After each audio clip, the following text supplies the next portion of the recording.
Good morning, everyone. Thank you for coming out on this cold, blustery morning. I'd like to welcome you here and tell you that I'm Karen Friedman Quinn, the programming associate, adult programming associate here at the library. And we're delighted to have another SPED NET program here. Uh, we love partnering with SPEDNet, and you're in for another informative uh, time this morning. So, without further ado, I'd like to introduce Eve Kessler, who is the founder of SPEDNet.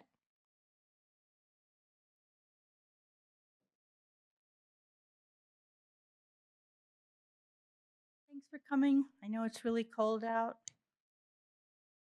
Um, SPEDNet, for those of you who don't know, our website is spednet.org. On the website, which is really a treasure trove of information, we have videos of all of our presentations and webinars, along with the materials, the PowerPoints. I know you're all going to sit there like taking pictures of the PowerPoint, but it's all on the website. And in the next couple of days, you'll get a copy of the video from today, as well as the PowerPoint and any other materials that Mary puts on it. Um, Mary is a licensed clinical psychologist who works with children, adolescents, and parents on challenges related to ADHD, mood disorders, and executive functioning. Her private practice focuses on helping young people manage challenges and guiding parents in understanding their child's needs and advocating for support in schools. Dr. Murphy is also an assistant professor of psychology at Western Connecticut State University, where she teaches graduate students and mentors future counselors. She earned her doctorate in clinical psychology at Yeshiva University and completed a fellowship at the Yale School of Medicine. She's certified in heart rate variability biofeedback, a tool she teaches clients to use to manage stress and improve executive functioning. We also have a nice video of that on the website. Her training and experience allows her to take a practical, whole person view of how emotional, cognitive, medical, and substance use factors affect students in school. We're partnering today with Wilton Library, Wilton Youth Council, which has information on the back table, Wilton Public Schools, Newtown SPED PTA, and the Eastern Connecticut SEPTA. What did we decide about the? Oh, if you have a really important question that you just want to know right away, you can raise your hand. Otherwise, at the end, we're going to walk around with mics and take questions. This is being videotaped, so of course, we want all the questions to be on tape as well. Thanks.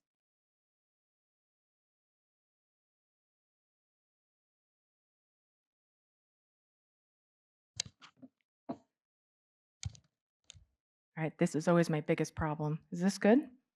Okay. All right. It's nice to meet everyone.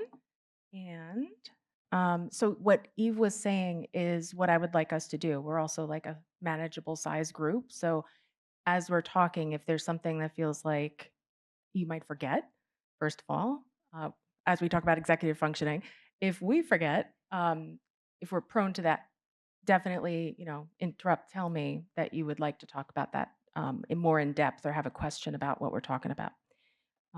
Before we begin, I just wanted to let you know that. So, thank you, Eve, and the Wilton Library, and I appreciate being able to be here. I talk about executive functioning, I think, several times over the last few years.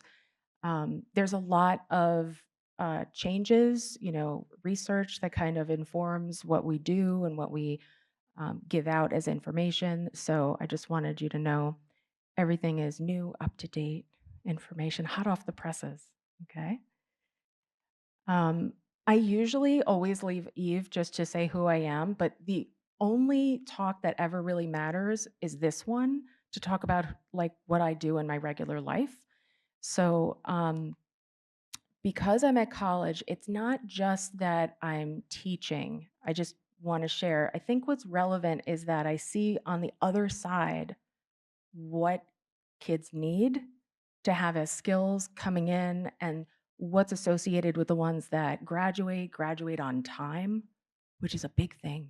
A lot of kids don't. Most kids don't. So I'm seeing and also a change over the years, honestly, in the kinds of skills that kids are showing up to college with. And these are all highly teachable things.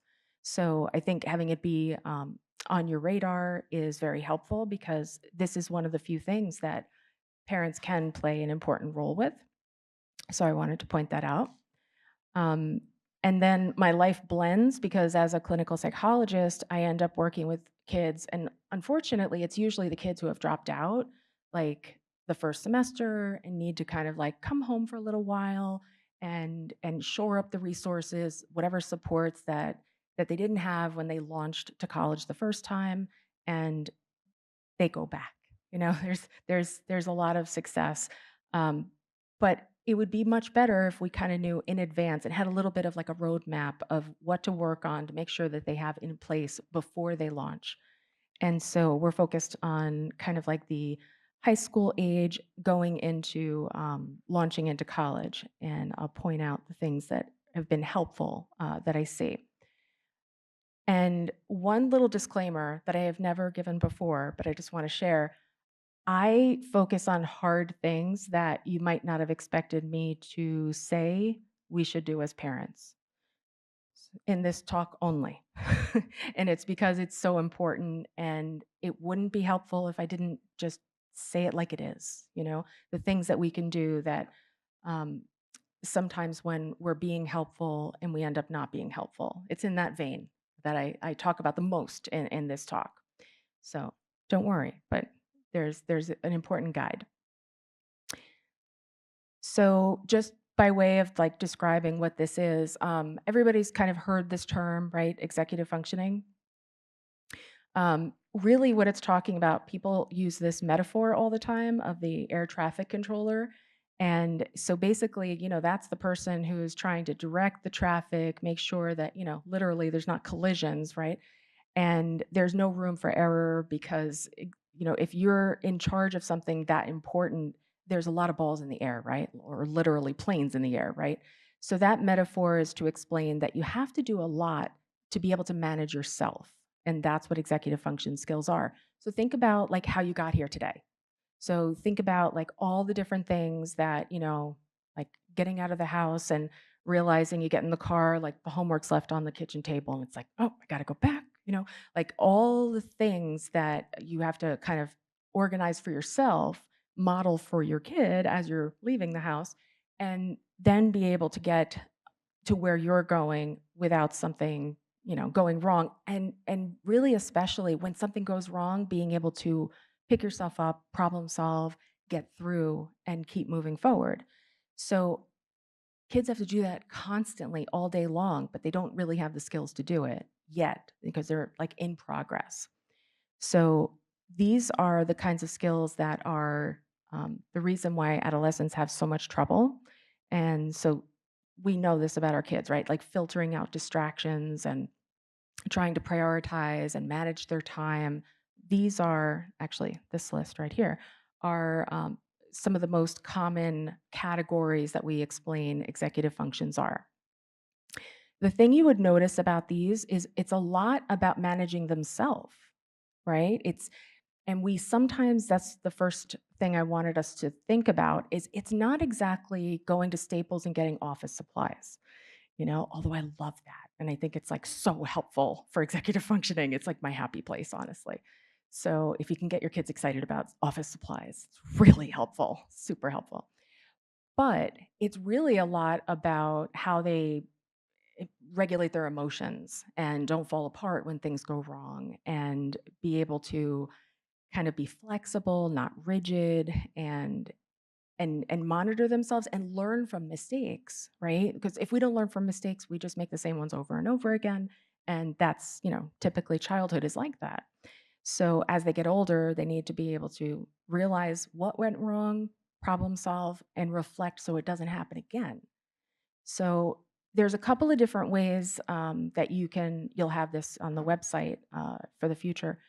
This is like the core way that we describe what the executive functions are. And then more recently, there's been a person that's described it like this. And I like this newer metaphor about how it's a tree because it's about growing these skills.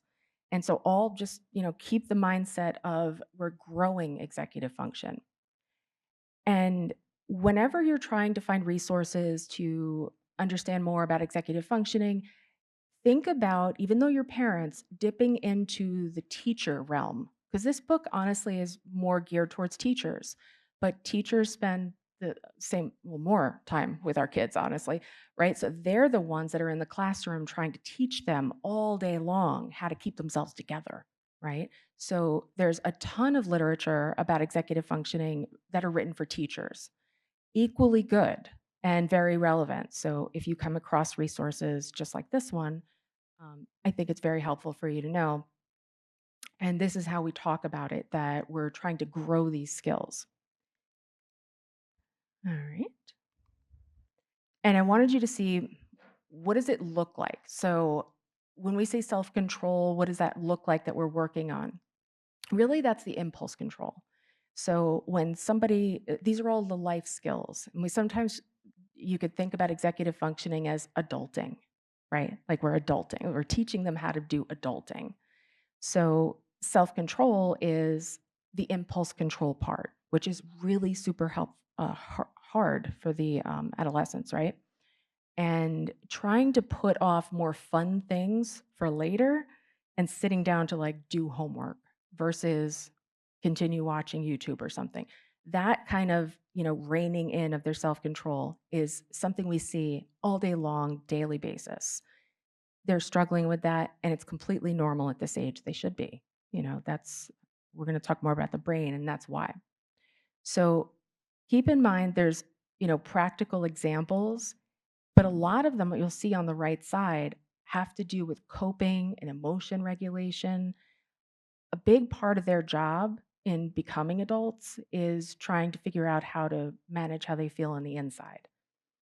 And then there's the intellectual part. And I say this only because I think with executive functioning, we've pretty much always thought about it as, and talk about it, in the media as, just get them clocks and a planner and some school supplies and they'll be fine. And it's like, no, there's a whole other part because you try to send them on their way and they just don't go. So, how can you get them going? So these are a lot of the like, think about two categories. Like they're regulating themselves, but then they're also trying to figure out the environment, like those practical things like getting the planners and the reminders and things that you want to segue them away from you being that external reminder to them being able to do it. One of the greatest things that I discovered recently is whoever has an iPhone, there's a button now that you can schedule when a text message goes out. It is a great parenting tool right now because I know the alarm clock's not really working, but I will not go in there to wake my kid up because I'm like, nope, you need to be learning this. So the backup system now is that it's scheduled to go out and it's 10 minutes after the alarm has already been going off. So there's like this safety net. So I say that because it's funny, honestly, that this tool, works now with iPhones. I don't know if Android, does anybody have Android? Is there anything like that? It's really super helpful. So I find it helpful, but I give it as an example because as we're trying to help them work on these life skills, we want to be a little bit back from them. We don't want to be like hovering. We don't want to be telling them it's time to get up, going to the door over and over again. It's really just breeding a dependency on us. And as they're getting older, we should be, trying to step out more and more. And there's these little practical things that are kind of embedded within the talk today about how we can kind of, move ourselves out of the picture as much as possible as they're starting to do it on their own, to help them get to do it on their own. Yeah, sure. Mhm. their own alarm goes off. Yeah, yeah. Oh, I forgot about the little. Okay, sorry. Go ahead.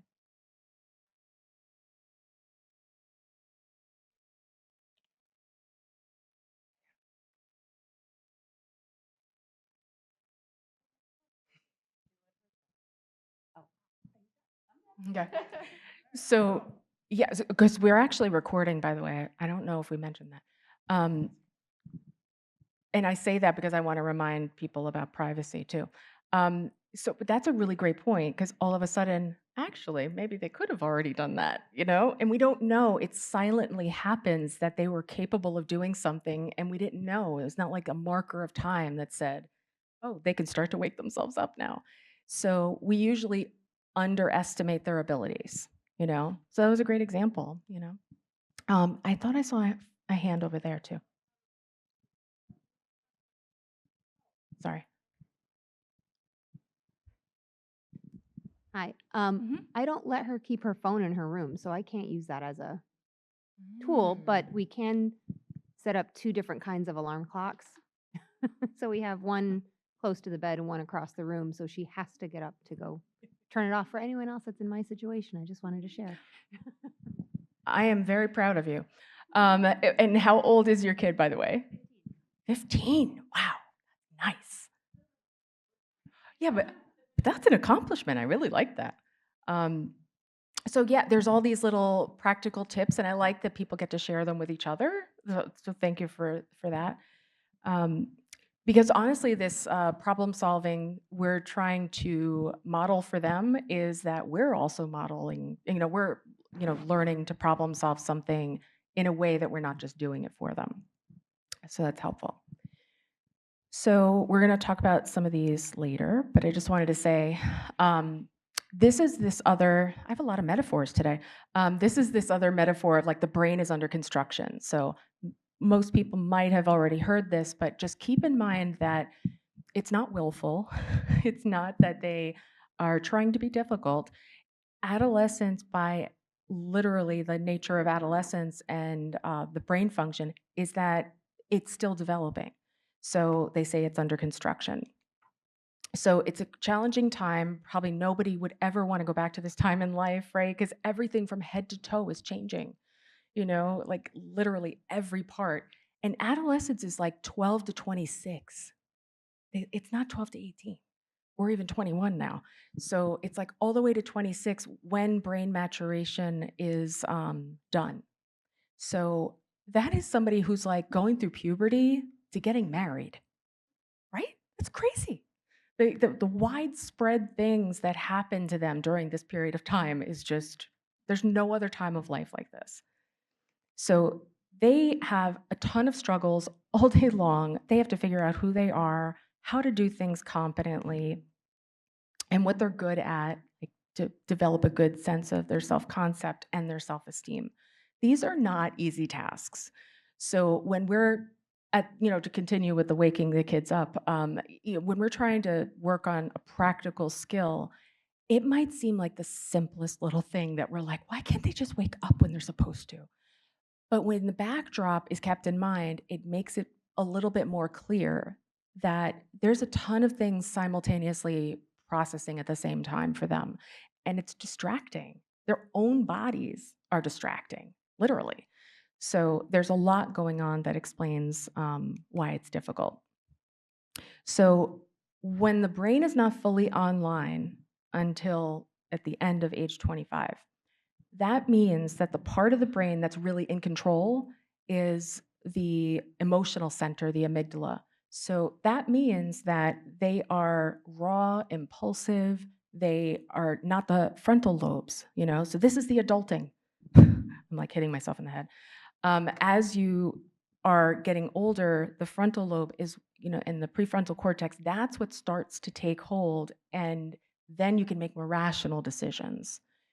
So they are dealing with a lot of like competing impulses and emotions, and it's the part of the brain that's like about instinct and like raw emotion. So we want to keep in mind that that this is all going on at the same time. And then this last part of the backdrop is that I'd like you to know about executive functioning ages. Like, have you ever seen a chart online where they have like the typical age, like that chronologically your child is at? So if your child is 15, if they have executive functioning issues, especially combined with ADHD, We've it has the actually sent equivalent. that out a bunch of times, and we can add Oh, perfect. it when we send out yours. Perfect. Okay. Yes. So it's a whole table and it explains. And it's really important to see because when you think about like giving the keys to the car to a 16-year-old who's really operating an 11-year-old age, you might not want to have them driving a car, you know? So if your child really is having like a lot of these executive functioning issues combined with also having some symptoms of ADHD, we have to be, really deliberate about giving them the resources to train them to get all of these things online so that they can do those next adulting steps more safely. Yeah.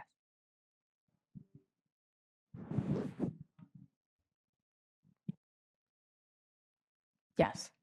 Like some tool for the parents to use so that they can sort of a checklist of some sort saying, okay, check off Yes. these things, and then your Yes. child is at this executive functioning level, just so that we as Mhm. parents can know my child is actually at this Yeah. executive functioning level, even though they're 16 years old.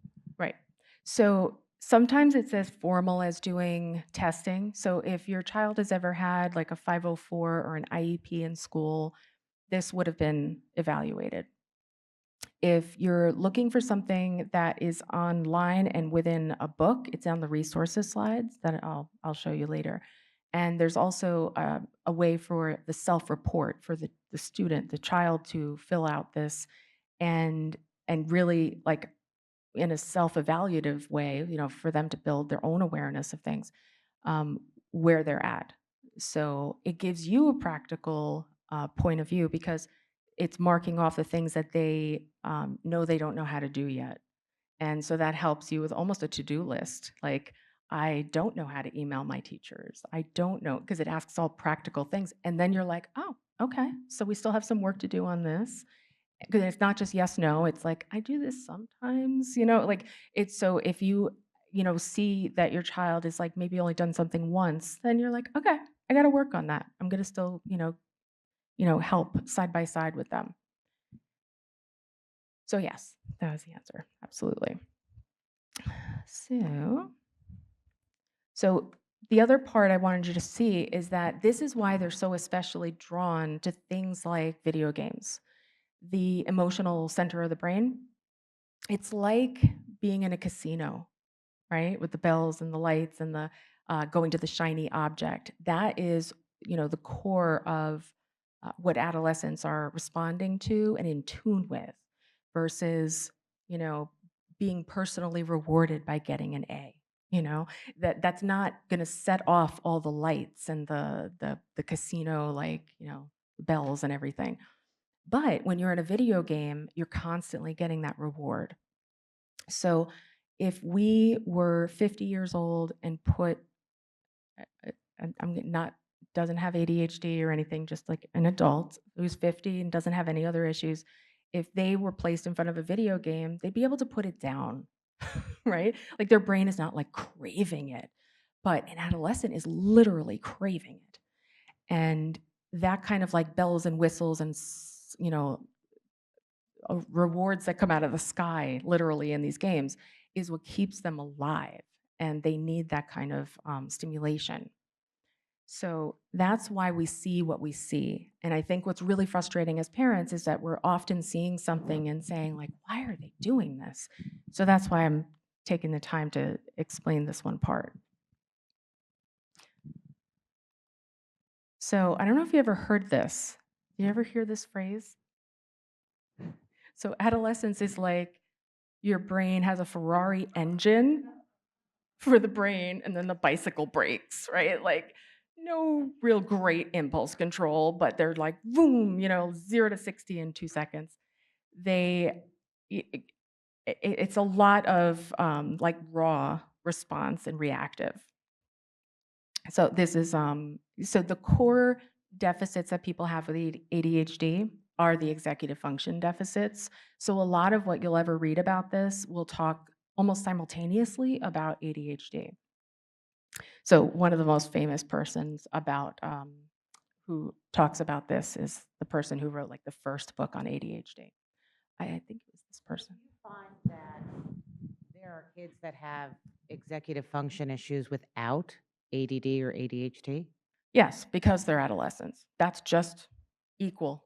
Okay, but it's a higher tendency in kids that have ADHD. Yes.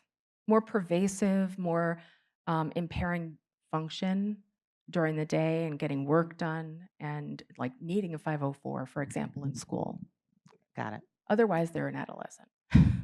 That level of executive functioning problems. Sorry, just to build on that, then how do you tease out whether something is ADHD or executive functioning? So most people, when they're concerned about that, they have a meeting at school where they'll decide to do a 504 meeting, and a parent comes and expresses concern. Sometimes a teacher expresses concern even before the parent, and they do testing.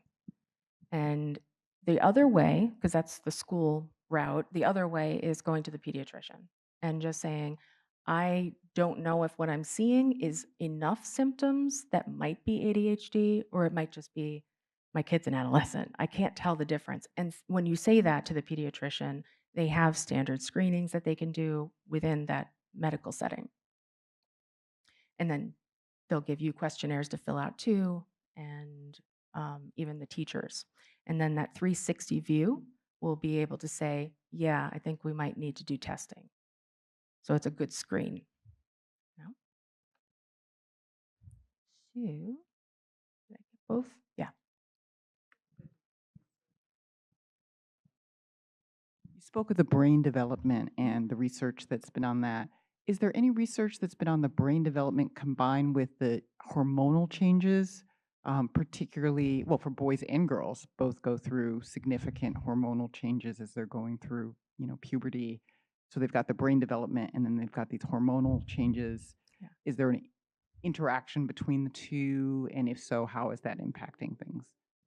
It's not a large area of anything I've seen. So, for example, older people will have their hormones tested. It's not common for even in a research basis or in practice for people to check the hormone levels. We kind of operate from the point of view that we know it's in chaos, right? Like it's a lot of up and down. It's there's not stability with their hormones during puberty. So we know that that is part of these brain-based differences because the hormones are affecting the brain. The brain's affecting the hormones. There's Very a bunch of reciprocal. new research about girls and hormones and autism, especially from Europe, from Scandinavia and stuff. And I can send some of that out as well. I'm not sure that it's really ADHD based, but it's autism based, and it's girls and it's hormones, and it's fascinating. Oh, that's great. I haven't seen that yet. That's great. Perfect. And then this is my last metaphor, I promise. So this was the actress Carrie Fisher, from Star Wars. And she, her famous quote was that instant gratification takes too long. That's really what adolescents say, right? Like if they had a tagline or a t-shirt made for adolescents, it would say this. So that's the backdrop of what we're dealing with, right? So I promised that, in the talk we would talk about like what can we do in our roles. So preparing them for what lies ahead, whether it's, jobs after high school, taking a gap year, going to college right away. The most important thing to frame this part of the discussion is to say that we want to point out that our role is first and foremost not to do for them. So wanting to teach them how to do things versus doing for them. And so this is, one of the famous quotes about that. So we know, we probably have heard, right, that if we're successful in parenting, we're put out of a job, right? Like that we're fired, we're no longer needed. And that literally is the success. We want to be put out of work. You know, we want to successfully have a transition of power over to the kid to be able to be a young adult and be able to manage all the things that we were helping them with. So keep in mind what we just talked about, you know, the adolescent stage of development. They need to develop their own competency to do things. They have to learn how to be independent. And that really is our job to help them do that. One of the practical things that I always point out for us to do is that, have you ever heard people talk about like just narrating what we're doing? You know, we don't need to say out loud, this is how I would be loading the dishwasher. But we're certainly annoyed when they don't do it right, right? So say it out loud as you're doing it. So narrating means that you didn't need to do it for yourself, but saying, like, I think I'm going to send an email to my boss because there's this misunderstanding. I want to be able to do this. I think I'm going to say it like this. And I'm not going to I'm going to be really, you know, kind and, you know, I'm not going to CC the boss or anything, you know, like, you know, you walk through your thought process.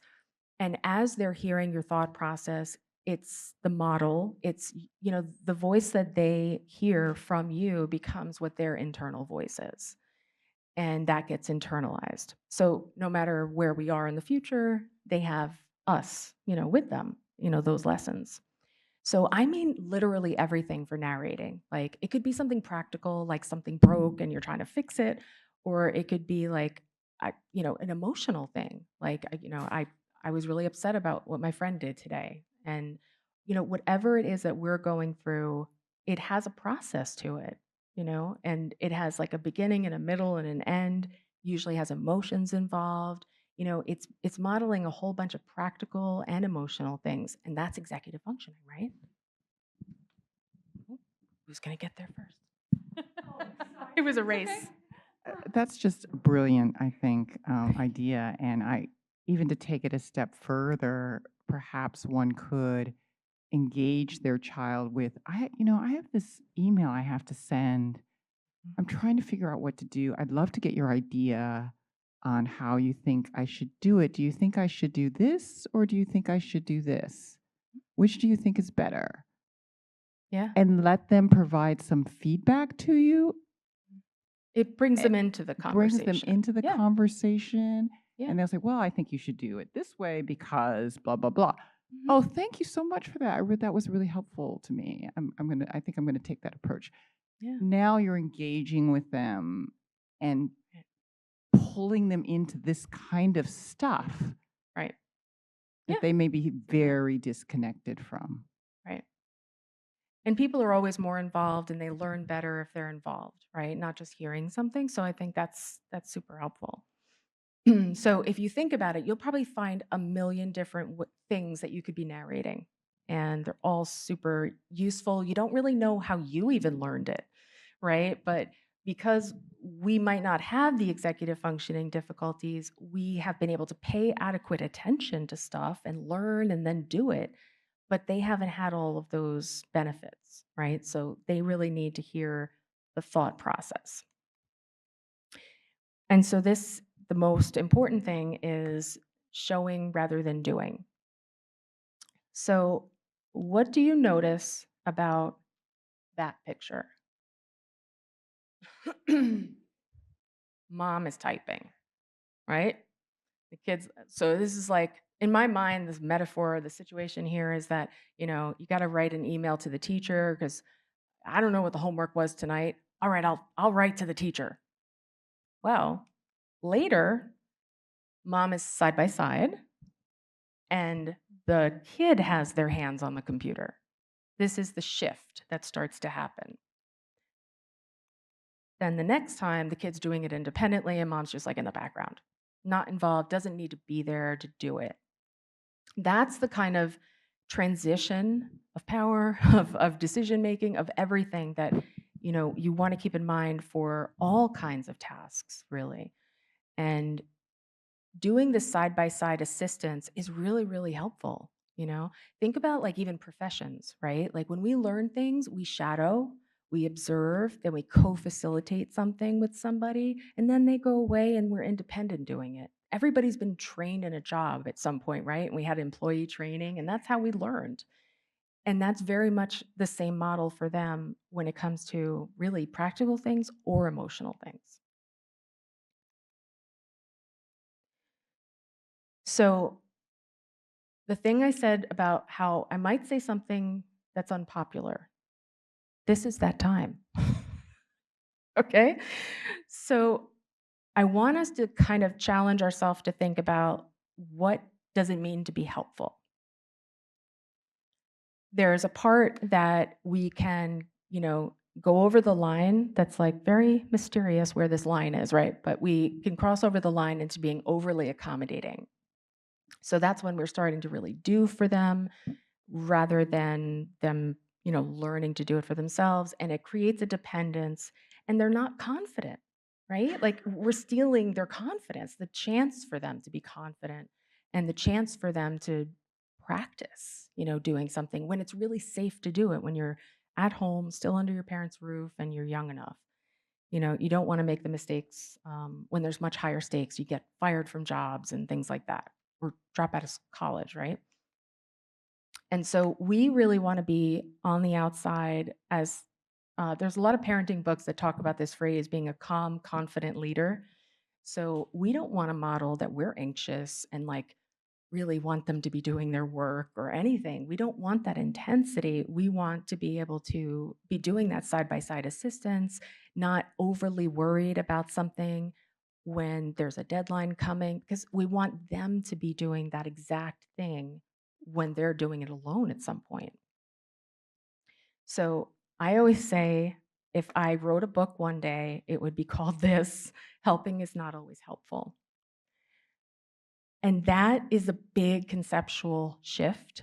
And it's a really big um, point of disagreement, is what I would say. Because a lot of parents will say, I don't think that's true. Of course, I'm supposed to help them. That's my job. I just want you to think, try to shake it up a little bit. What is it that you're doing that's helpful? Because, giving them the tools to be able to do it themselves is ultimately like the perfect helpful thing that you could be doing.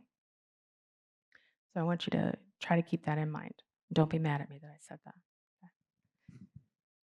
All right. So instead, what we would do is connect, delegate, tell them instructions, try to get them to be doing the things. So you can provide connections. These are, it might be tutors or resources, but helping them with like very concrete skills, the ones that have like the office supplies and stuff that you can help with. And one of the practical things is trying to get them more independent, and they have such a chance to be proud of themselves. Like, even with these smaller things, like, well, it is a big thing, honestly, trying to get them to wake themselves up for school. And I think we really have always missed this. I've never heard any parent friends tell me that they've talked to their kids about what is said at parent teacher conference about their kid. Like, we usually don't tell our kids what school said about them, what teachers said about them and noticed about them. And when they have 504s and IEPs, they often, even if they do know they have it, they don't know why. They don't know if there was a suspected diagnosis. And then what happens is you go to college and you have no idea your own personal history. You don't know anything about what was ever documented about you. And it's a surreal experience. I have people come in for advising all the time, and they're trying to figure out, like, why am I struggling? I had this plan in school when I was in high school. Can't I just have the same thing here? Well, why did you have the plan? What were they helping you with? I don't know.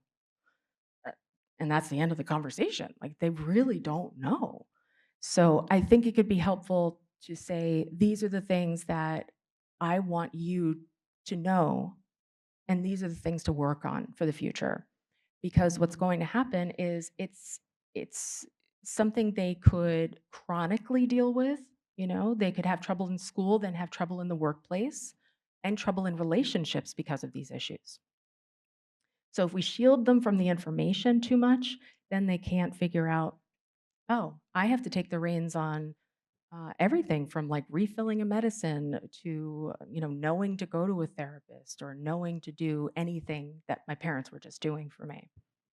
So I think it's helpful to fill in the gaps for them and tell them what their like learning challenges, emotional challenges were, so they know their own history. So we will no longer be in the doctor's office with them, right?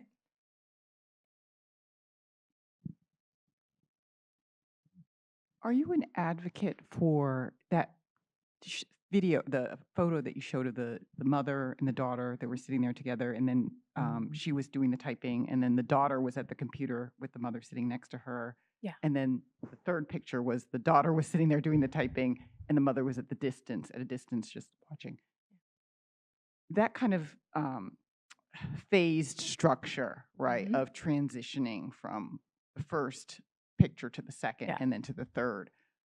Really, all of this stuff seems like a phased process unless you go from the first picture straight to the third picture, or a picture where the mother's not there at all. Like, you're on your Right. own, kid. Yeah. Do you think it needs to be, I'm thinking about the age of the kids, right? Mhm. So as they get older, Yeah. maybe it's harder to do that middle phase. My daughter doesn't want me sitting next to her to do anything. She's like, I'm independent. What are you sitting next to me for this? So I wouldn't be able to sit next to her as she types the email because she Might would. not agree. Really? Yeah, I might not. I told you this was really unpopular. You think I could sit next to her and she Yep. would?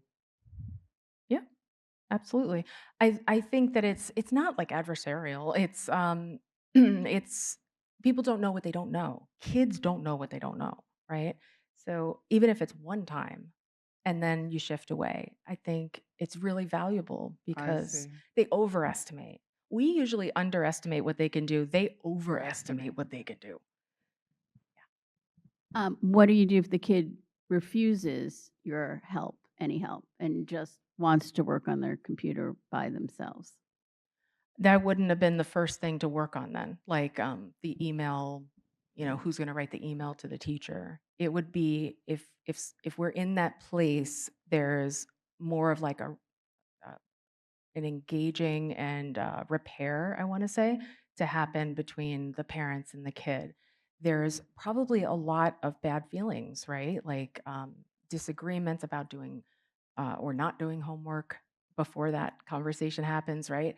And so a lot of that has to have some kind of repair first. I wouldn't like have the very first thing that you do if if you're not like in sync and child's very open. That wouldn't be like it would be too strong of an intervention to sit down and do that as your first step. Yeah, yeah,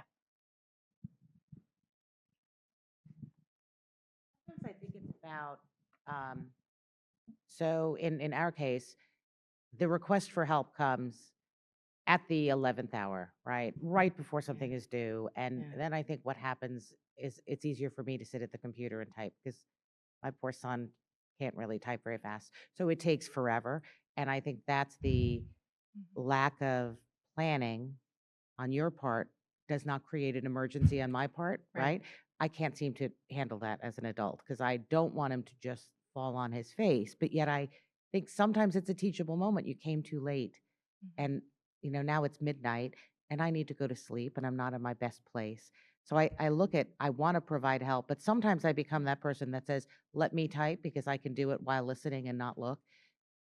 But I Mhm. understand what you're saying. I'm not Yeah. helping.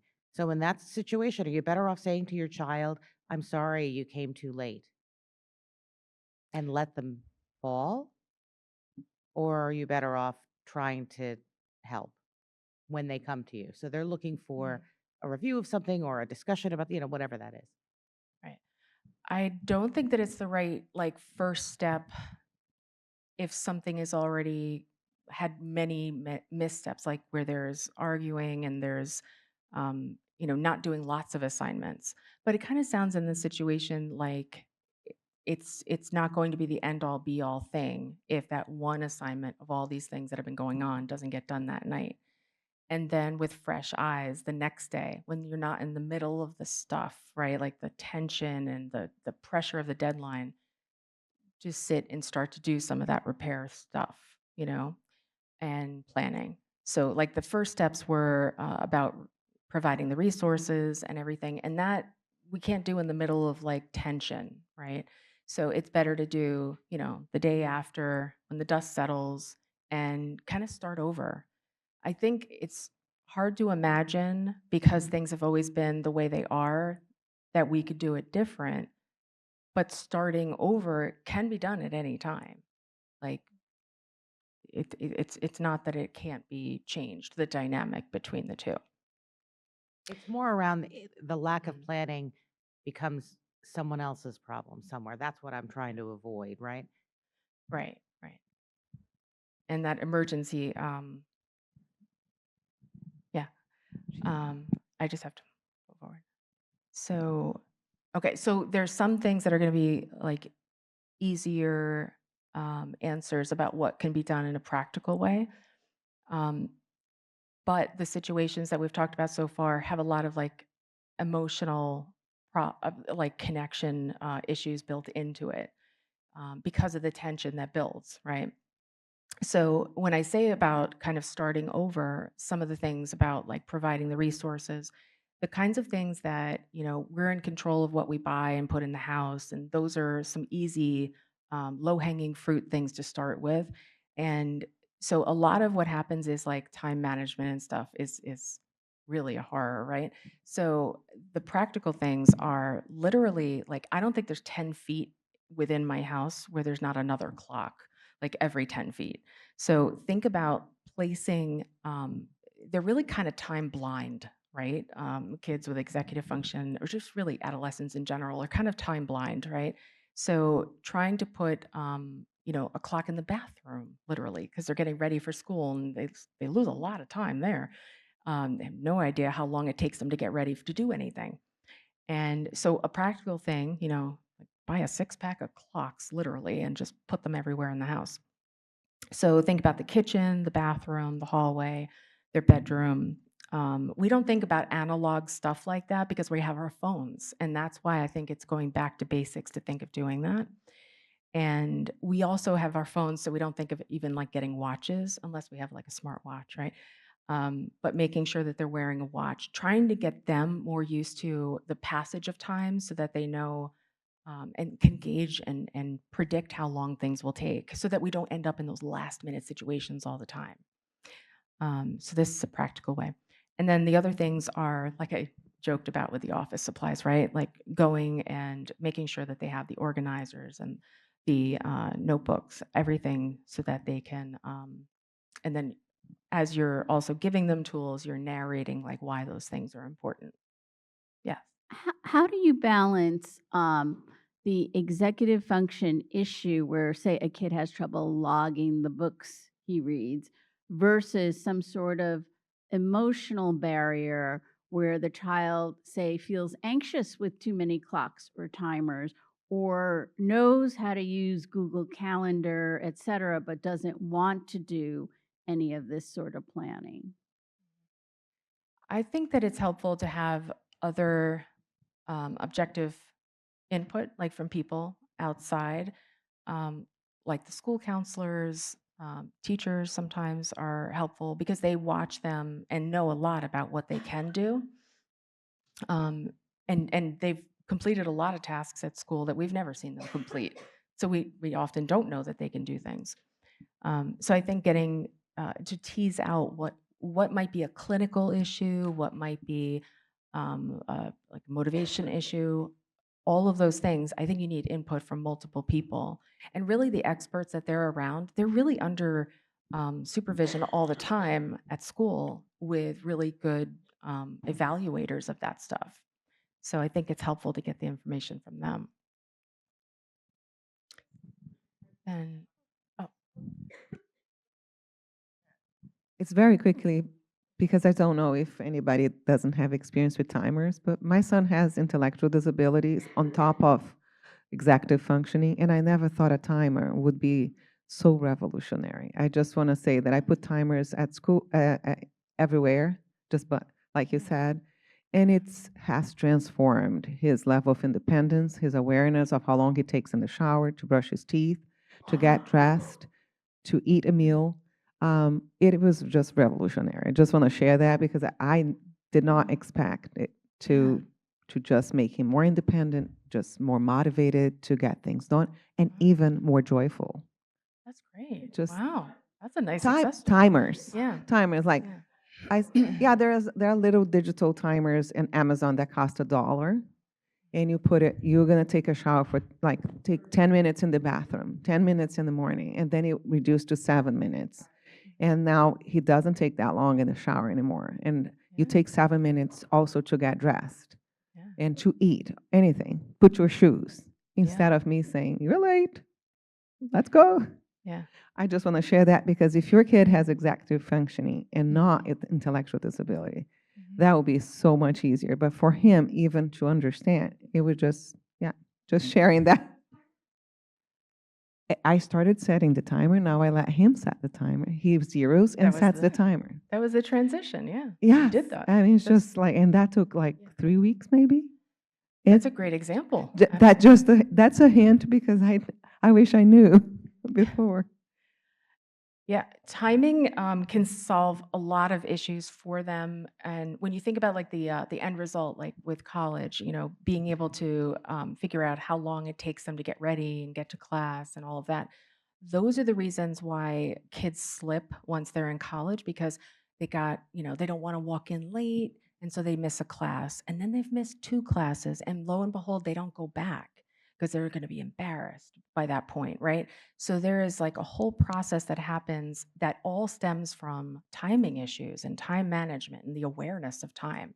So the more that can be ingrained and get them expert with knowing how long things take, I can't tell you how many problems that heads off, and it could be a lifesaver for kids. So this related, actually, interestingly, is related to time.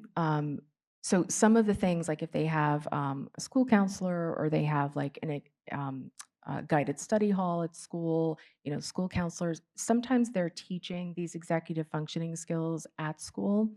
But just in case, they're included in the resource slides to point this out. So this is kind of helping them with pacing themselves, like how much is focused time that's too much, not enough, all of that, because it's a lot to figure out. So the Pomodoro technique is like a famous like research-based process where you work for 25 minutes and then you take a 5-minute break. It's like interval training. Think about the gym, like it's interval training, but for doing your schoolwork.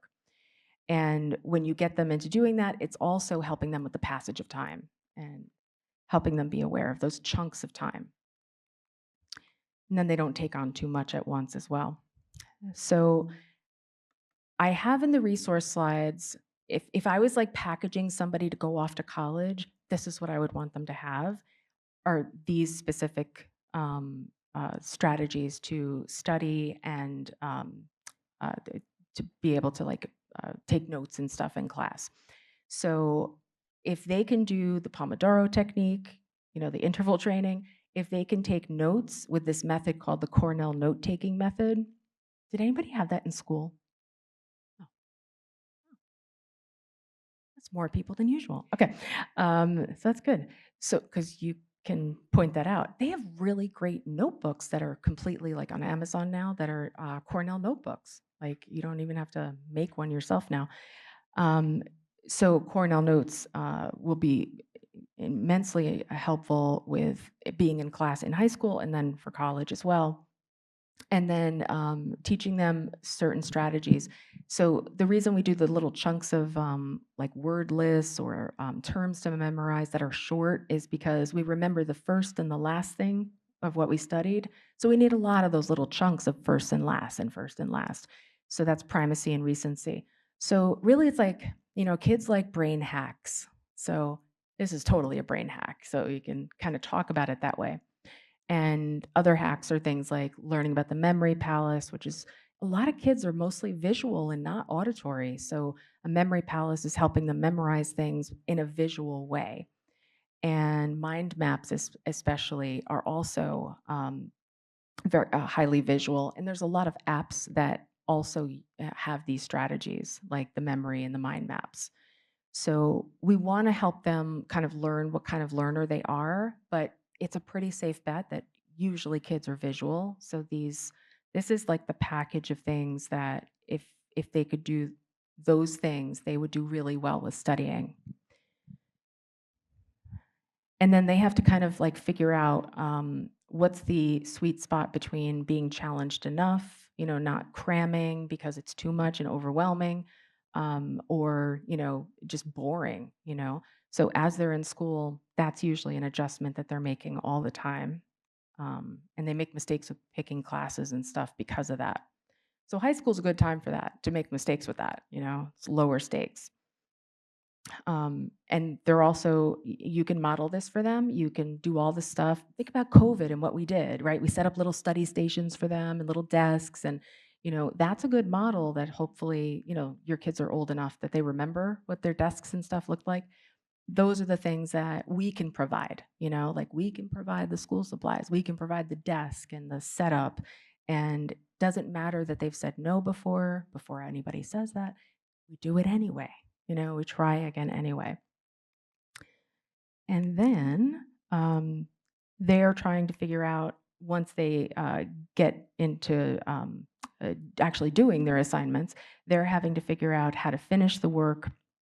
Because what happens in high school, it's almost like a challenge for all kids that they try to finish all their homework in school. It's like their goal in life. So there's no homework when they get home. And that doesn't work in college. There's no such thing. So everything is done outside of class. So the model, if you're noticing that your kids are doing that, those are reasons to have them work with a tutor, kind of get them on a path of how would you study if you're going to do stuff at home? Because those are the things that often kids don't have any practice with once they get to college, because they haven't ever been doing that. And so that's part of them learning how to learn and how they learn best. That makes sense. And then the other kind of practical things that we can be doing is helping them with, providing the things like the calendars. Whatever routines you have, they likely are following your routine, at least for the household and getting out of the house in the morning usually. But those are things that I like to narrate and keep in mind that, like on your phone, your alarm goes off a lot, right? Like, so, pointing out to them, oh, I set an alarm for, I had to call somebody back, and that usually kind of blows their mind because it's like, but that's not an appointment. Why did you put that in your calendar? And they kind of like learn. And then I joke with kids all the time. I'm like, I wouldn't go anywhere. I wouldn't know what I was supposed to be doing or on my to-do list, what I was supposed to be doing if my alarm didn't keep going off, because it just tells me what to do next, basically. And I make it like an arbitrary time of the day that's an appointment.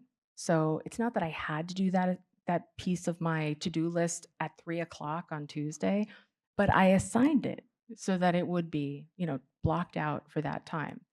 And that usually is something that they haven't tried or heard about.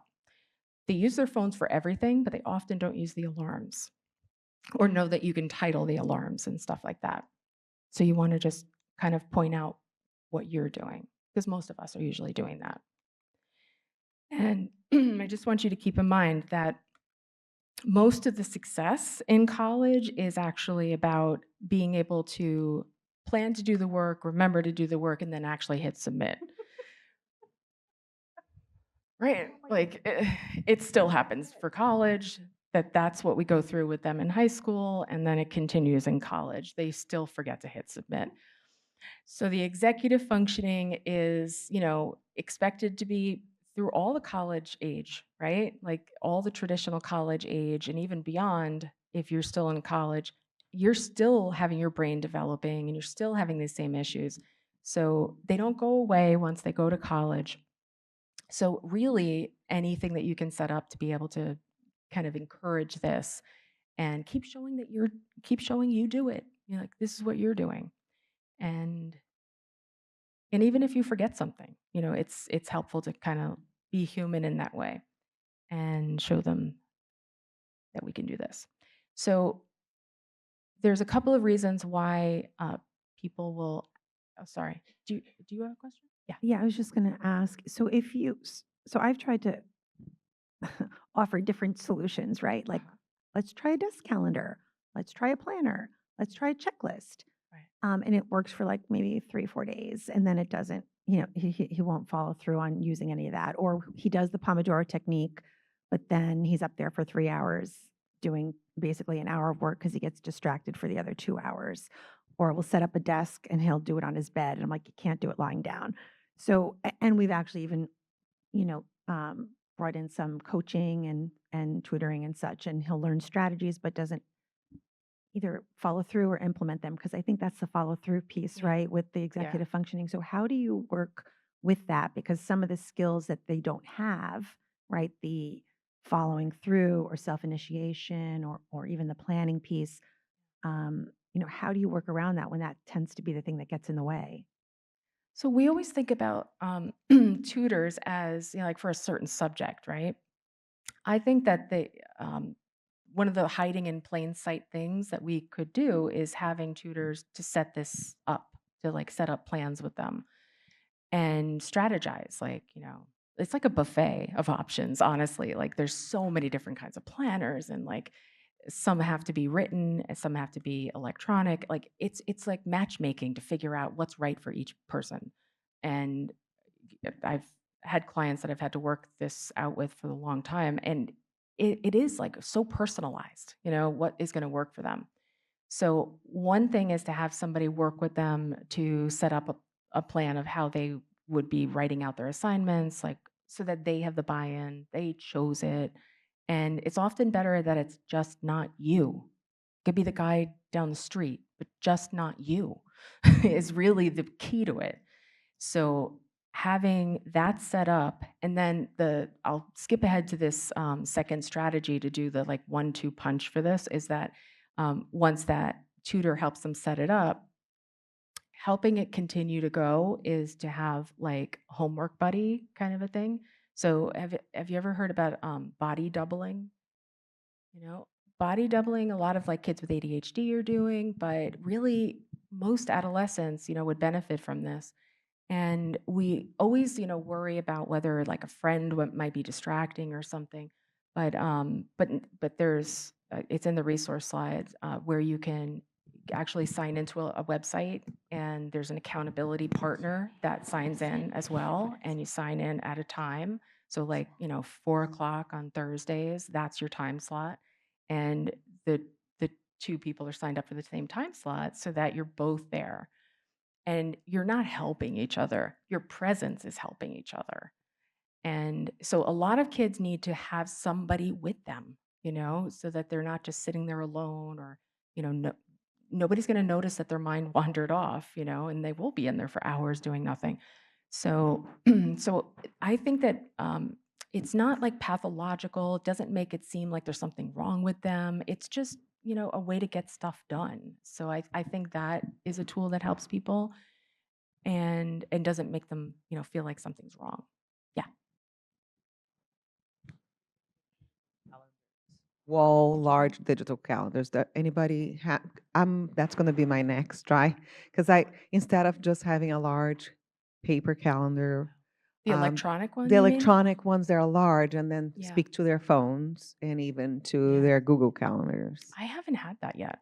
Uh, I haven't. I heard good things. I just want to check. Because Yeah. then it's there on their wall, and they wake Yeah. up and they, see, oh, this is my day today. That's my next week. Yep. For the athletes have, meets and stuff.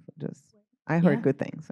Yeah. And they are like, I don't know, $300. They're expensive, but Yeah.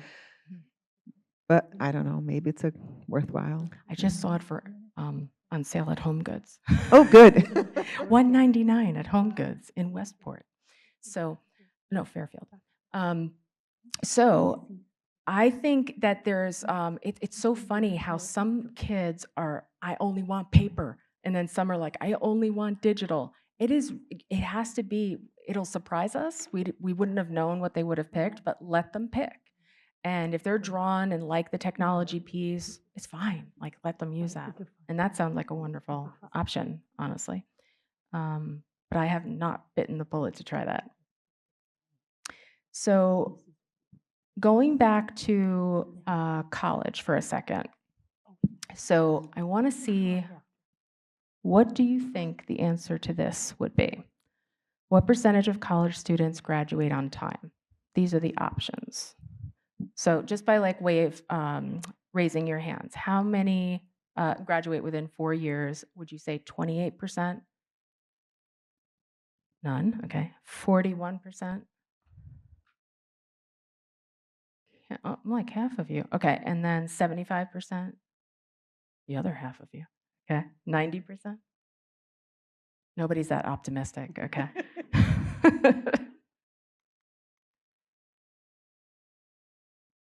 So how much is college tuition? That's why we care about this, like, right? Like, we have to be a little practical and think about, like, what's at stake emotionally, academically, financially. A lot is at stake. US, just US. I don't know if it's better anywhere else, but okay, next one. Oh, it's the last one. What percentage of college students graduate within 6 years? Okay, 45? Like an auctioneer. 50%? Oh, you're 45? Okay. 45 is up now. Okay, that's 4 of you. 50%? Another 4 of you. Did you vote twice? You can't vote twice. You're cheating. 61%. Okay, 6 and 75%. Super optimistic. Okay.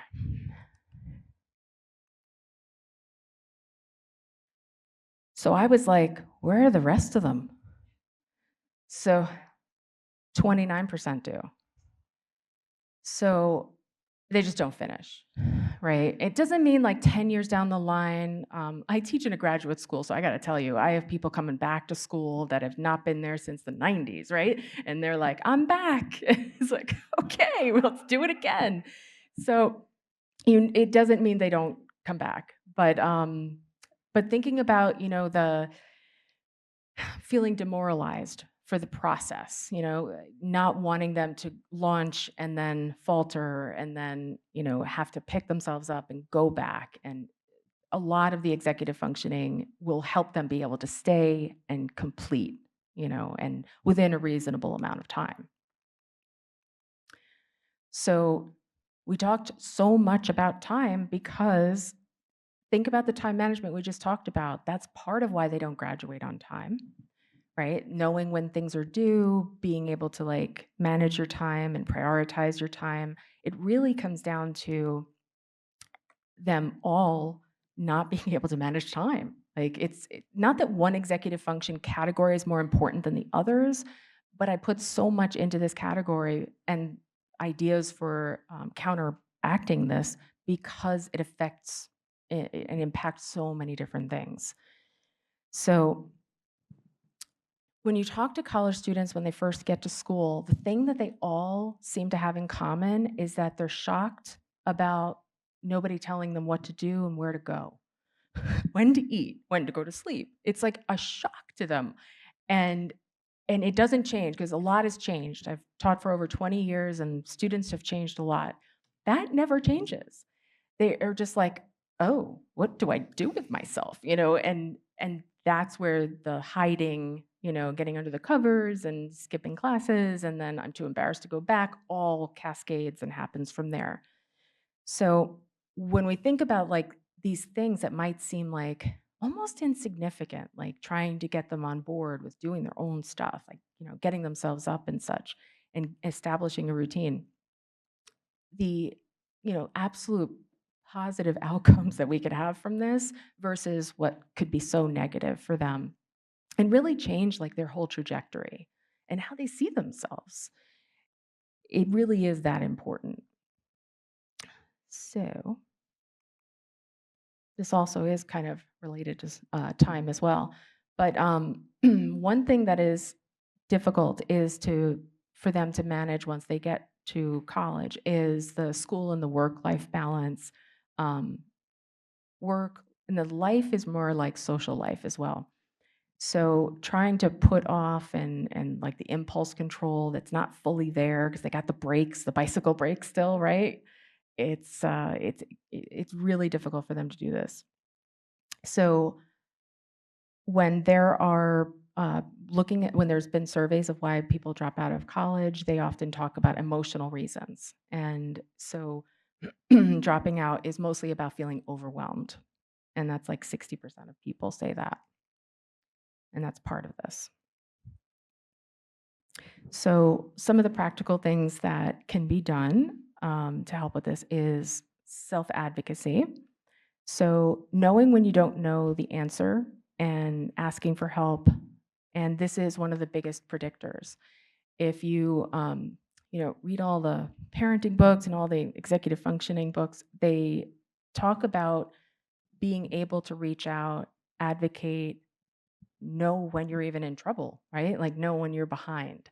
And all of the things that happen, really can be put on the path if they're used to the things already during high school. So like who are the helpers? Who do you go to? And then there's a similar system for college with the advisors and everything. So most of the people, when the students in college, when they're struggling, it's because they didn't reach out to the professors. They don't use the advising system.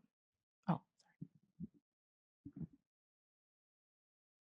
I was just going to say on that note, sometimes, as we know, we get a lousy teacher or a lousy professor, and it just happens, and they're not very supportive. So, what my daughter started to do in high school was turn to her peers. We all know, who the students in the classroom who are getting it. And she would ask them, and now she does the same thing in college. And that has proven invaluable, absolutely invaluable. yeah. And for the most part, we all want to be helpful. So the kids are very, very helpful and give a lot of their time to her. And it's worked out very well. Yeah.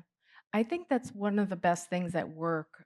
Those academic resource mentors in college are the upperclassmen, like, because a peer is less intimidating. They're much more likely to ask them, and it'd be a positive experience because we don't want it to be negative and they never come back.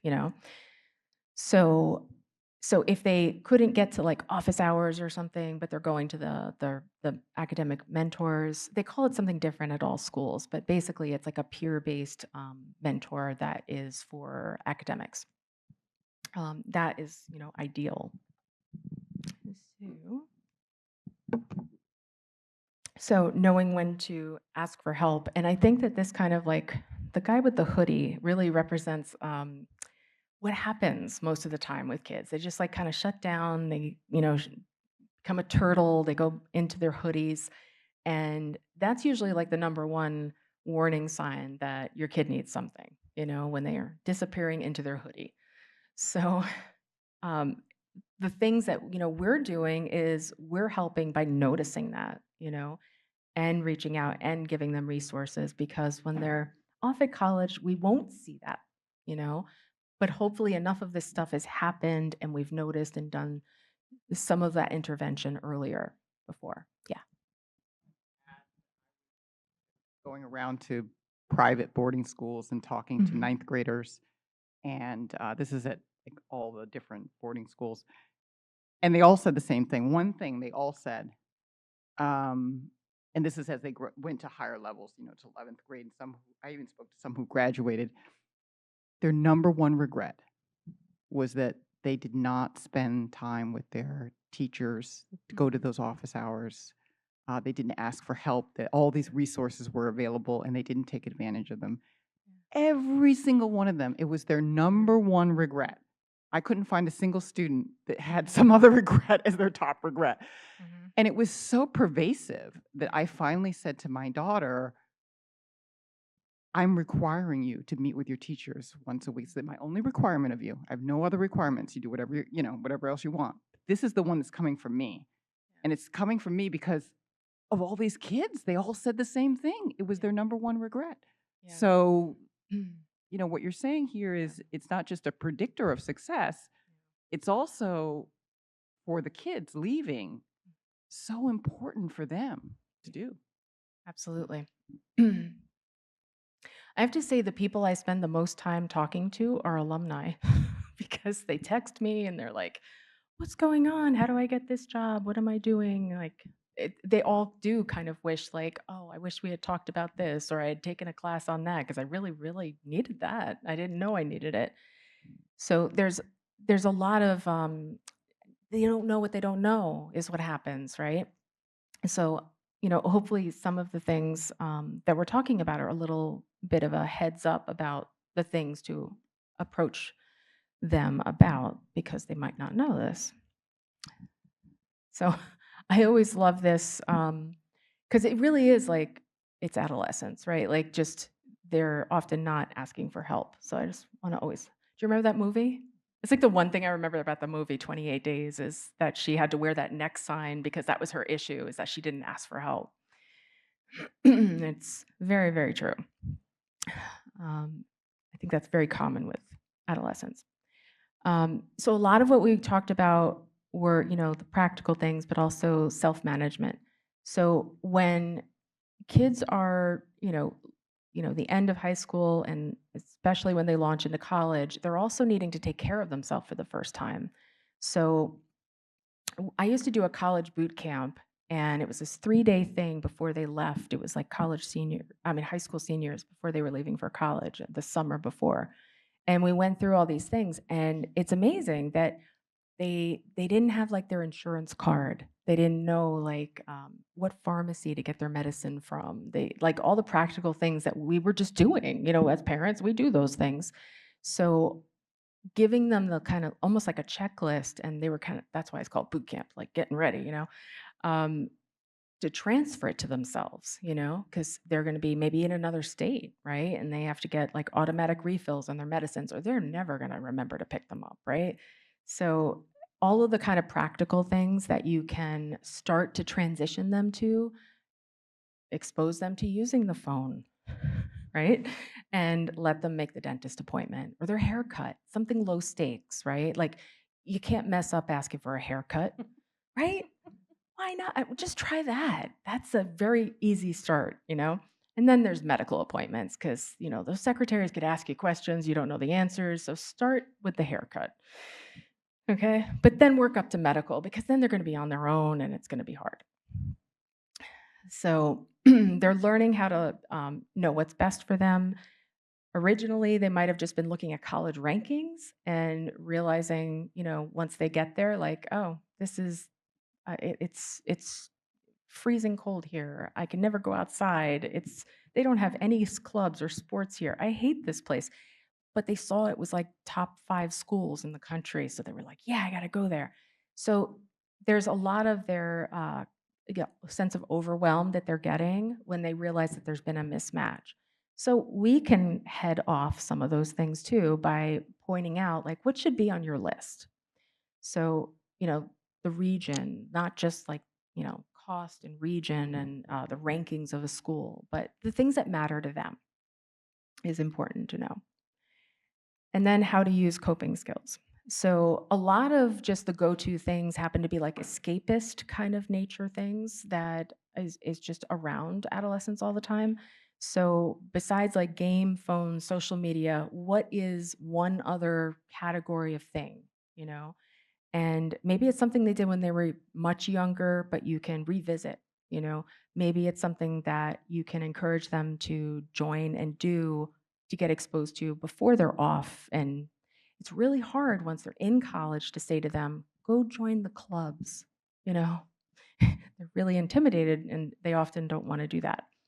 So when they have a way to uh, not just like stay up and be on their phone all night to feel better and avoid what they're feeling uncomfortable about.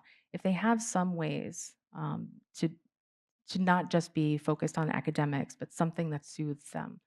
And, it could very well be something like physical, like exercise as well. And we always had this in boot camp, like a red flags exercise. So it's important to know, for them to know what their red flags are, that they're starting to get overwhelmed. Because it's inevitable that that happens when you go to college. So knowing what those kind of triggers are now is ideal. And when you're home still, you can ask your parents, like, what do you notice about me? When I was having a hard time, what did you start to notice? How did you know? Because you seemed to know before I did, because parents usually do know before the kids. That's a conversation that you can have to help them kind of figure out what their triggers are. They need to know that before they get to school, because what will happen are the things we talked about, like skipping classes. Time management issues then become, well, I need to cheat on the test, right? That just leads into the next thing, or have something like a tool write it for them. And the emotional, being able to soothe yourself is the number one way we can prevent them using drugs and alcohol.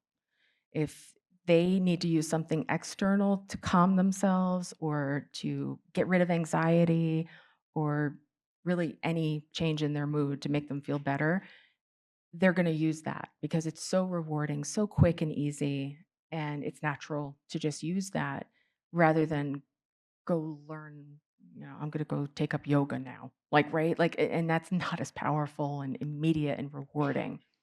So we have to think about like their brain, right? And there's like a casino in there, and like, the bells are going off. And so they're not going to respond as much to something low intensity when they're already struggling, especially. So getting them started with doing things when they're home. So not just academics, but getting them into doing things like learning about, even if it's like breathing techniques, things like that are very helpful. And then we talked about this just a little bit. I just wanted to share this last piece. So communication is what we talked about with professors. It's socializing. It's trying to be comfortable talking to professors. And when you're narrating with them, it's really helpful to kind of point out things like this that happen even in your own life.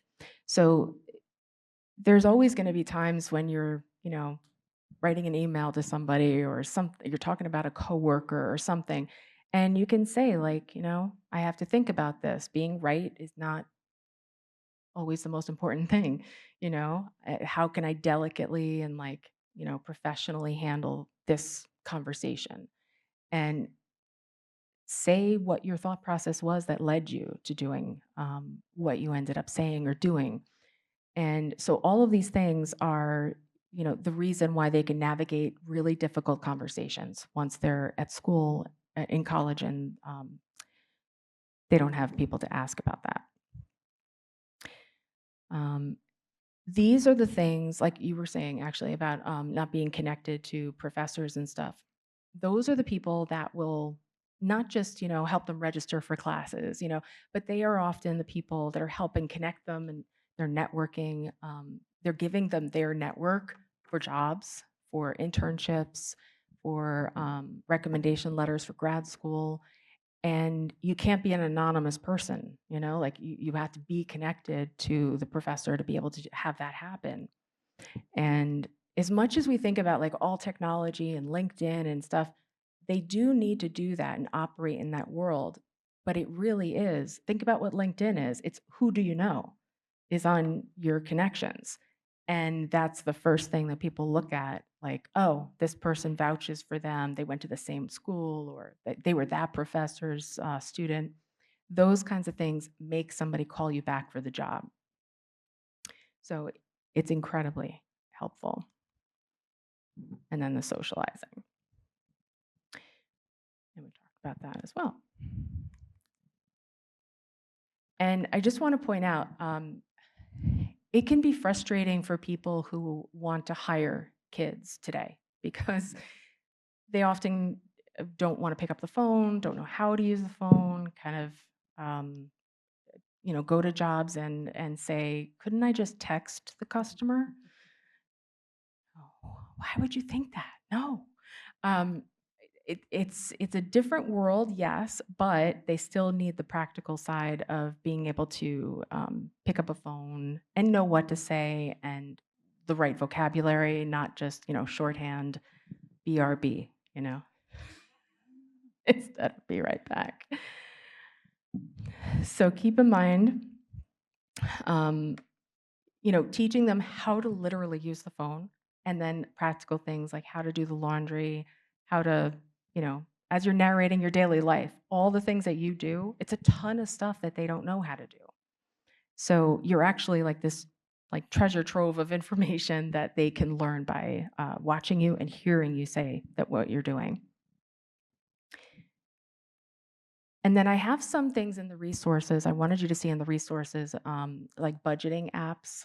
Some of the big trouble that kids get into when they go to college is that it's a little bit predatory, that there's credit card companies that come to the campus. They give out their first credit card and they're like, oh, yeah, congratulations, you're an adult now. Here's your debt. And it's like, oh, no. So they often don't know the difference, like, uh, these huge interest rates. They often don't know the difference and what they're signing up for and stuff. So there's Greenlight. Has anybody ever used Greenlight, the credit card? I love that. It's a good way to have your kid learn money management. There's actually like really even advanced things to teach them about like even like investing and stuff as if they want it. But it's a safe credit card that you can deposit things, you pay them for chores, and it's their account. And it's the first safe way to actually have a debit card. And it's meant for kids. It's all meant for kids. And so it's in the resource slide. So I just wanted to point out, green light, to help them with spending and not just go to college and end up losing all their money or your money, technically, right? They're going to lose all your money. Okay. So did you ever hear this thing about what I said before is like you have to be able to reflect on what went wrong, even what went right. Like why did that work for you? It's called metacognitive. So like thinking about your thinking. Those are the kinds of things that towards the end of adolescence should get to. They should be able to not make the same mistake 10 times in a row anymore. So as soon as they can develop these kinds of critical thinking skills and problem solve, they're much less likely to have this emotional dysregulation where they kind of fall apart because they're able to problem solve and get through things. Often actually following through things that they heard you say, how you would have handled it. So when you did that, how to recognize if there's a problem. Size of the problem. Do you remember this from like when the kids were little in third grade? Like, what's the size of the problem? How big of a problem is this, right? We still literally are doing that when they're older too. So if your kids also have like a 504 or an IEP, I wanted you to have some resources about this to know that they, are able to use something like an accessibility office. So it's the most common, like the executive functioning deficits that are the core of ADHD. That's the most prevalent condition that kids have on college campuses. So we know that they're going to take longer to get through college, often on average, okay? And they often have like lower GPAs. So those are things that we know, so we can actually do something about in advance. And so we want to point out that these are things that you can work with them so that they have a continuation that is not exactly the same thing as the IEP that they might have had in school, but they can still have supports. And the last thing is, I talked to you about the red flags. I'm skipping to something on purpose. Oh, okay. So one of the things, the biggest change about now that they're older and they're not going into the doctor's office with you and stuff, right? We know that was the first thing. Now in school for college, their grades are their grades. Like the school can contact you for the bill, and that's it. So they would have to sign your child would have to sign the FERPA release, and it's sort of like HIPAA for educational records. These are some like heart-to-heart discussions, practical things that could be done before they launch and go to school to talk about saying to them, look, I'm making a huge investment. I am supporting you going to the school, helping you even pay for it and everything. I would like to be able to know how things are. And so if there is a time that I need to call even the financial aid office, there needs to be something on record that says that I'm allowed to talk to them for you on behalf of you too. And we can also do things like, okay, to get started, the things that worked for you while you were in high school, having somebody to work with.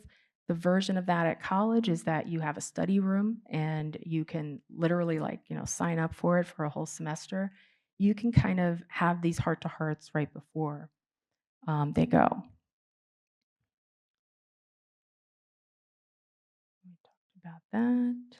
Talked about overwhelm. Okay. These are my 2 summary slides. Okay. So remember this? I just found that the other day and I was like, oh, that's so true. So the take-home message for the parents, I would say, is having routines. Their first routines are the ones that you helped set up for the household, right? So all of the things that you set up provide structure for them. They do so much better with that. This is the part that could be, the little not very popular thing to say, but it's important for us to be on our side with calmness, modeling calm. Eve was telling me that our last speaker, right, was about being calm before you can learn anything, right? And it's the same thing that, they can feel our sense of not being calm, and that can make them nervous about things or feel more intense about it. We always have to use narration, like literally just talk to yourself all day. Please just talk to yourself because you have no idea what they needed to hear, and it's the most important thing.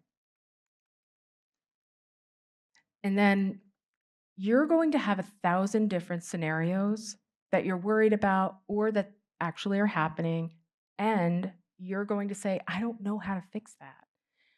One of the practical things that we say is, I can't fix all the stuff for you, but I can help you with some practical things, like you put healthy food on the table, right? Like things like that. And one thing is you can talk to them about making sure they have a really good sleep routine before they go off to school, because everything, all the emotional regulation, all the cognitive stuff that we've been talking about just gets so bad. It worsens so much when they're not functioning well because they haven't been sleeping. So, And a lot of kids yeah. with ADD, with ADHD have sleep issues. Exactly. Absolutely. And pointing out to them the importance of knowing when and how to get help from people and not actually doing it for them. If I didn't say that enough, do not do for them. They'll just know, this is like a little reassurance for yourself, know that in the end they're going to be in a good place if we let go in these little ways in advance, and prepare for the transfer of power, right, to them and helping them be on their way. And then for students, we want them to know that generally executive functioning can be really tied to the root of most of the trouble that people have in college, but it could be the reason for the success in college too. So it's important for them to know to ask for help, to use things like school resources like a tutor, and how to use those practical tools I mentioned, like Cornell and Pomodoro. They're all in the resource slides, by the way. And just hound them about the whole idea of office hours and talking to people. The teaching assistant, the student, to your point before, is usually present at the office hours. So that's usually helpful. And knowing that there's something for them. There's always a math center, there's always a writing center. It doesn't matter what college they end up going to, right? Like there's going to be the same kinds of resources for them there. And tell them it's the one time in your life that therapy is going to be free, right? So just use it. Like it's so helpful because overwhelm is the thing that's going to get them. And tell them what FERPA is. They probably have no idea what this thing is or that they had like this authority at all. And tell them that it's really important that you be able to check in on them. I've had it happen myself where like, kids went to college and you call the campus and they're like 5 states away and nobody can acknowledge if they're there on the campus. Nobody wants to feel like that ever. It's terrible. You don't want that. And then tell them, this is the last part, tell them that it doesn't matter if they pick digital, paper, doesn't matter what it is, but set up whatever your kind of organization system's going to be.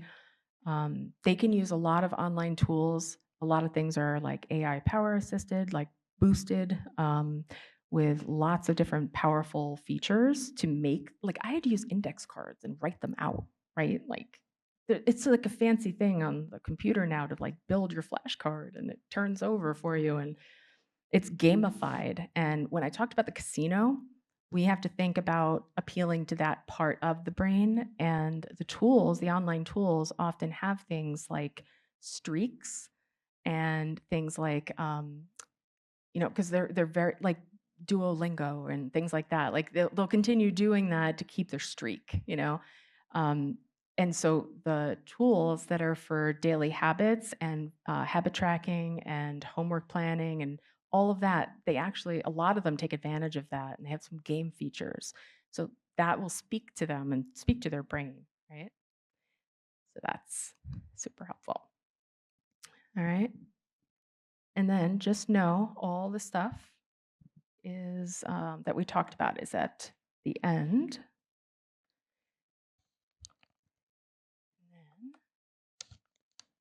I know we were taking questions as we were going, but since that was the last official slide, you could feel free to ask questions. Yeah.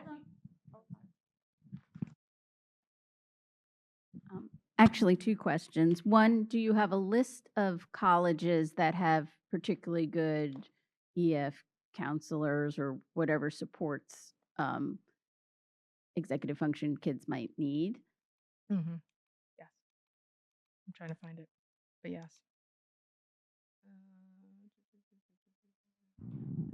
So the parent-specific one. Yes, finding the best college with EF supports, that one. Okay. Yeah. And then secondly, my son has a class during school that's for executive function, and supposedly the teachers are also supposed to be looking and helping with that with their regular subject matter.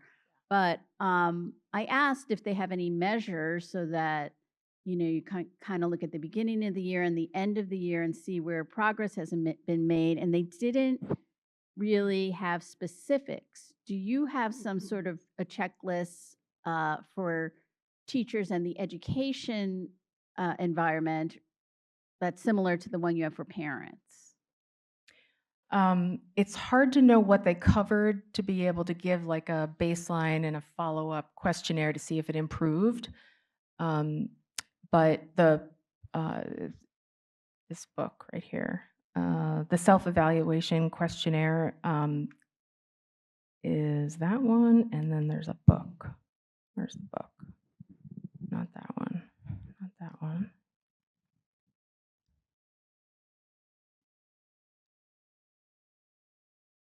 I forget which one it is.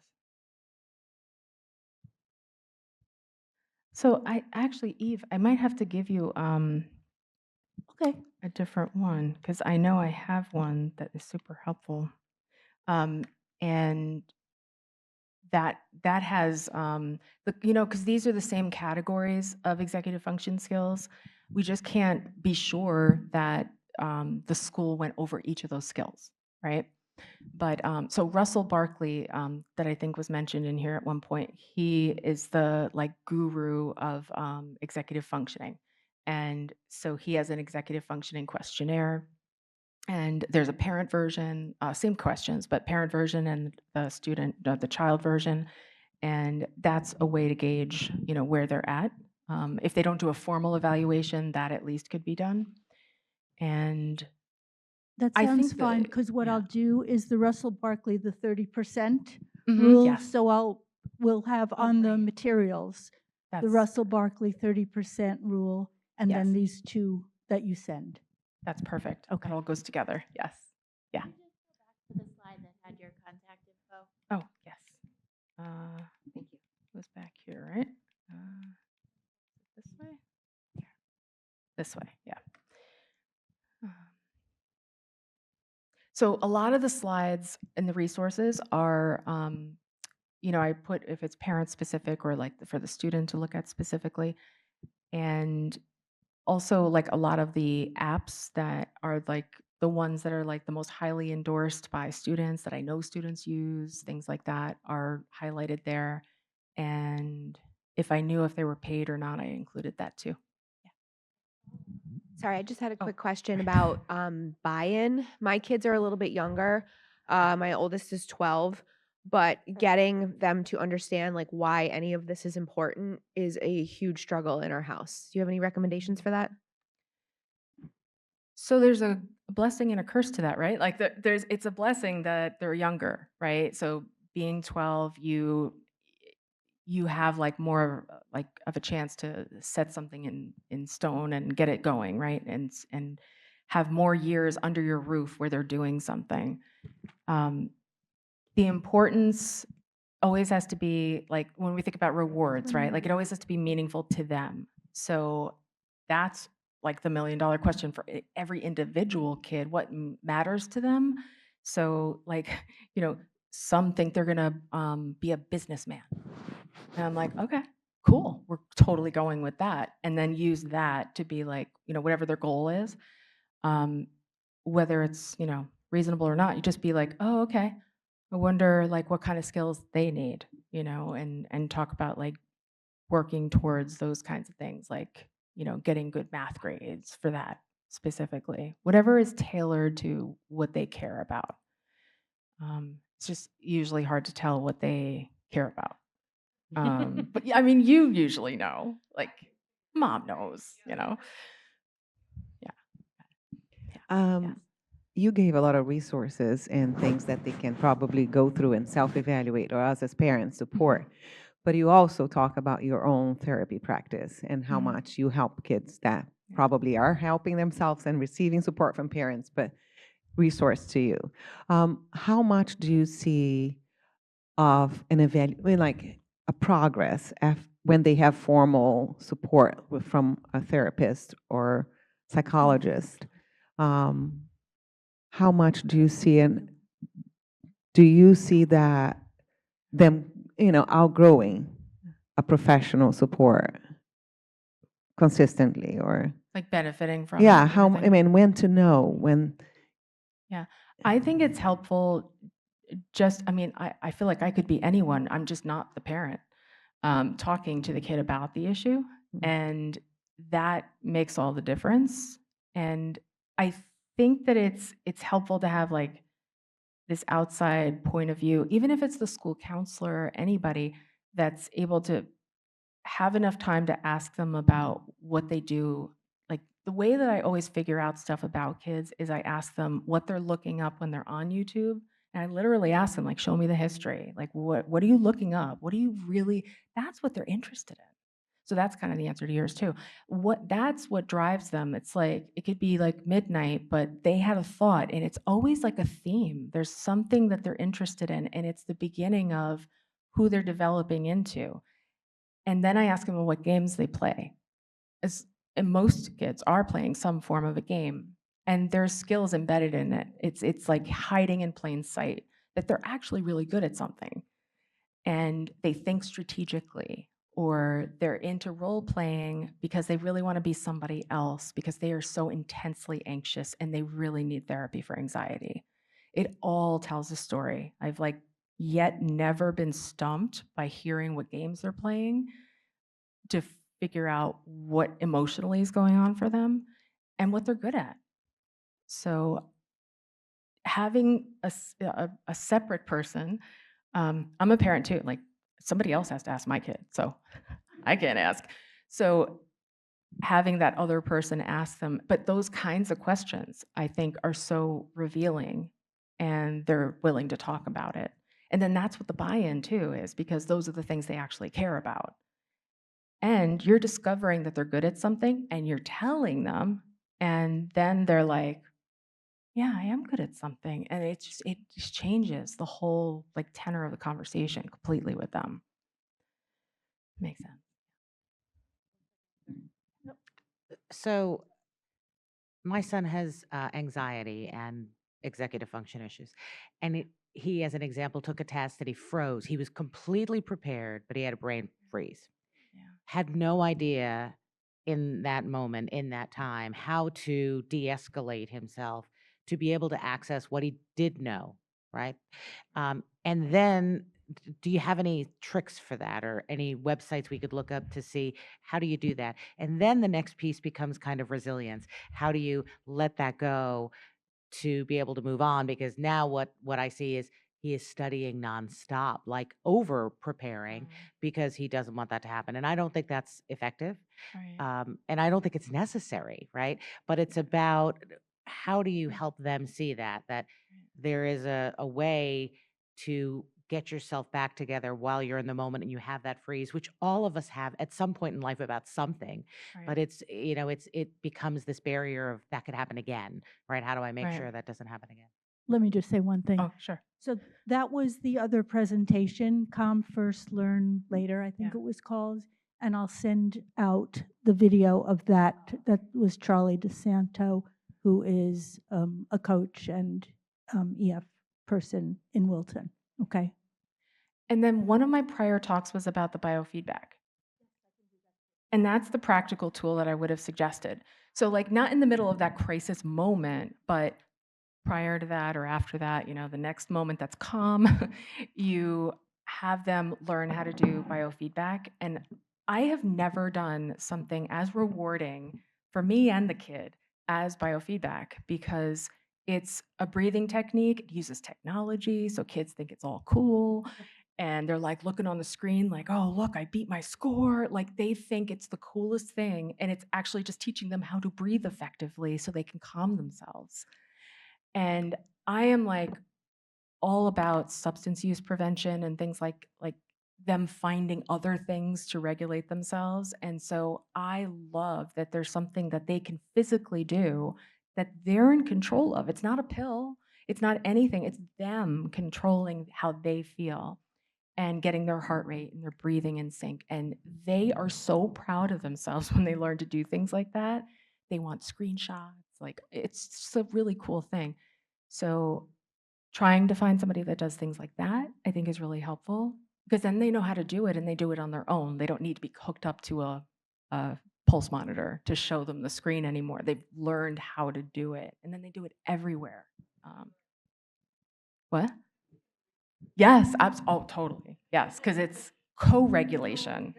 Yeah, instead of just self-regulation, it's co-regulation, because they will feel every intensity that we have. Yes. I don't have a video for that. So that must have been Oh, it was a long time before ago. we did it. We can do that again. So before COVID, I was not afraid of breathing in the room with people. And so I had lots of biofeedback in my practice. Not anymore.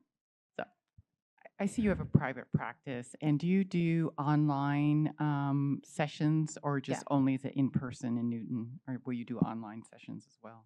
it's with- primarily virtual, but sometimes by nature of what people need, like needing to get out of the house and anxiety, they go in person. So it depends. Yeah. Hi, thank you so much for all the information. It's really so helpful. My question is a little bit different. I'm wondering if you have thoughts or guidance around gap years for kids. And if so, do you have resources for kids and parents that maybe want to dig into how to structure that for kids. Maybe I have a daughter with ADHD and not so sure that we're going to be ready for college. I don't really know, but I'm just thinking, I'm trying to keep all the options open. I think gap years are excellent for ADHD because you need your executive functioning age is like 1 to 3 years behind. They need time to cook, right? Like they're still cooking. And that is something I don't actually have as a resource. Like, the best ones that the community has talked about and sent their kids to, because that is the kind of feedback I would want you to have, like other parents that did it and saw that it was successful. I think that's better than any marketing brochure you're ever going to read. Ask other parents, but I don't know. But I think it has to be structured. It has to be that they accomplished something for them to be proud and feel more competent at the end of it and more ready for college or career after, because it could slip away. It's like the summer, right? Like in the summer, it's like, well, I have all the time in the world. So, and you don't end up doing anything. And it's like, oh, it's August 15th already. Like, so making sure there is a plan and you're actually doing something or going somewhere, that's what I would want. Yeah. Thank you. Sure. Yeah. Gap years Mhm. between high school and college. Yeah. Is there such a thing in the U.S. that is a gap year in college? Let's say you are Mhm. a sophomore and you are struggling or somewhat Yeah. struggling. Is there such a thing? Yeah, honestly, that's the kind of like the bounce in and out of college clients that I've had, like, so that they can feel better and a plan to go back. Um, and then people also do like a post-back year, which is kind of like a gap year after college ends too, before going into the work world. Like these are strategic and helpful when there's like a plan around it. I recommend it. There's also a work co-op program. So like somebody could take a semester to do work and earn money and help pay for college that's connected with their college plan. Lots of colleges have that. Northeastern, I know my husband did that. He has ADD and he took off the whole last year and worked in a whole nother city and it became his job. There are, it's sort of like you do it as you go, but the co-op colleges, Northeastern, and there's a couple of other ones where you actually Yeah. work during the college years.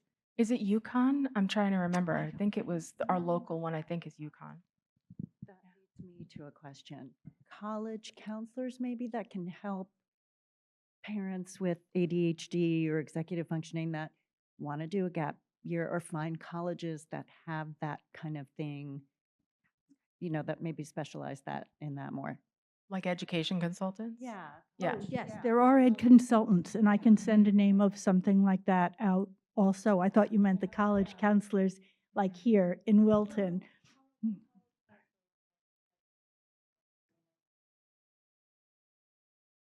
Oh.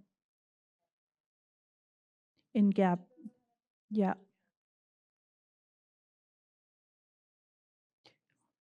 Right, and there are college counselors that focus on kids with ADD and executive function issues and our other neurodivergent population. Yeah, definitely. Yeah, it's a good idea. That's a resource we have to build and put on our wonderful website because we have like Yes, everything, but I yes, haven't seen that yet. Yes, it is. No, you haven't seen it. It's Yeah. not there yet. Okay. The problem with giving advice like that is Yeah. some people say, "Oh, this is a great person," and then somebody else goes and says, "Oh no, don't recommend that person again." Yeah, So it's a little bit. yeah, Okay. that's true. Any more questions, everybody? Thank you. Oh, nope. Okay. Thank you, Mary. Thank you so Thank much. you.